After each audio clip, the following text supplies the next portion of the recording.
uno munsi rero ikintu twabazaniye nta kindi ni abastunt cyangwa se abastari b'amakinnyi b'amafilime bagiye bafite abandi basa photocopy, dore ko hari n'abatari photocopy bafite print zabo.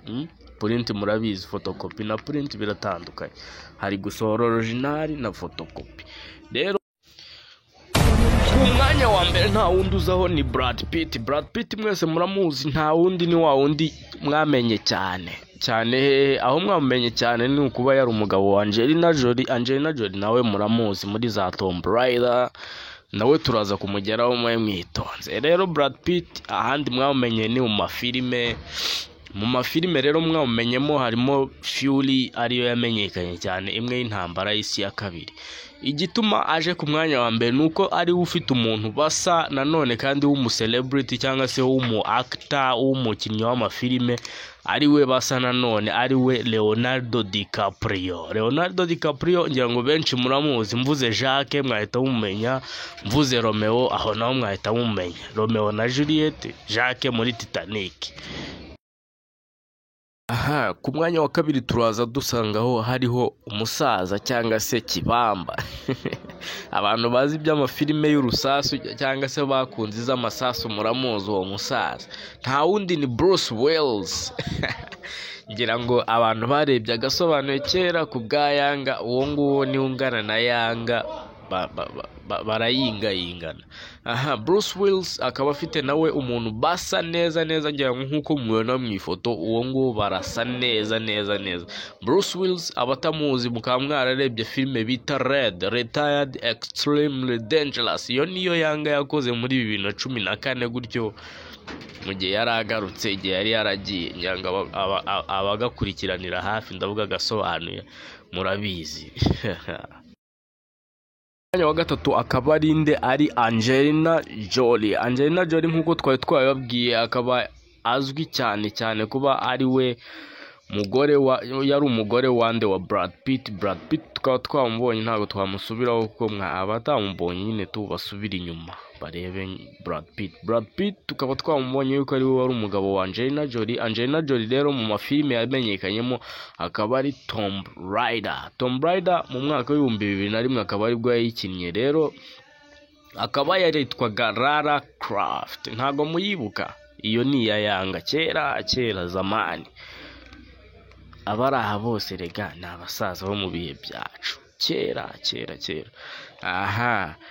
Rero uyu Angelina Jolie cyangwa se Lara Croft hari abamuzi nka Lara Croft, nkatwe ba kera tumuzi nka Lara kuko twe dufata amazina ya filime Lara. Angelina Jolie akaba afite umukobwa basa cyangwa se umumama, umubyeyi, dore ko bose ari n'ababyeyi bamaze kugera mu myaka yo kuba amajigi, bakuze. Akaba bamwita Eunice Hathaway, akaba ari we usa na Angelina Jolie neza photocopy nkuko mubyibonera aho ngaho.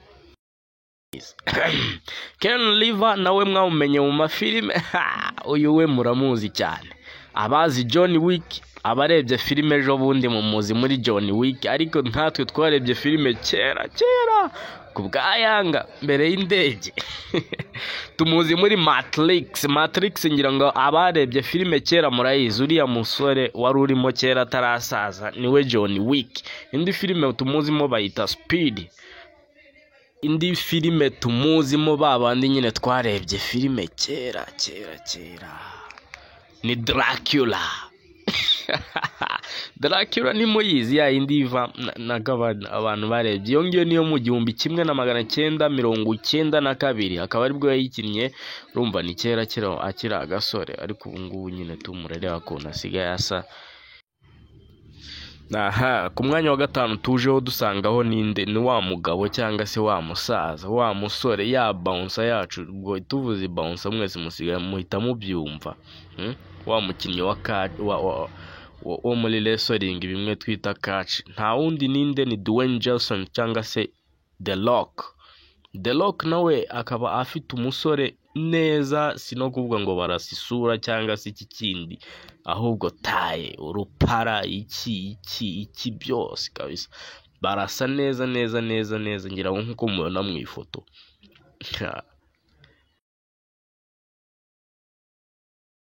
abatazi Dwayne Johnson hari abareba kaci, hari abatayireba, abo bose ariko nyine nabibutse yuko abarebye ya filime yakunzwe The Fast and Furious, ni cya kigabo kirimo kinini cy'urupara, dore harimo babiri, wa wundi w'umupolisi ni mumuzi. Undi twababwira ni The Hulk cyangwa se Mark Ruffalo. Uwo ni mwamenye impamvu mvuze The Hulk, niyo filime cyane benshi mumuzimo, iriya ya Avengers, cya kigabo kimwe kiba ari kinini, kimwe cy'icyatsi cya kindi. Uyu Mark Ruffalo akaba nawe afite umustand double cyangwa se umuntu basa cyane we, noneho birakabije kuko we ntago basa ni photocopy.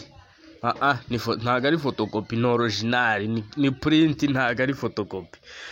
Mark Ruffalo akaba afite umustand cyangwa se umuntu basa, bamwita Anton Molinari cyangwa se Anthony, fata uko ubishaka.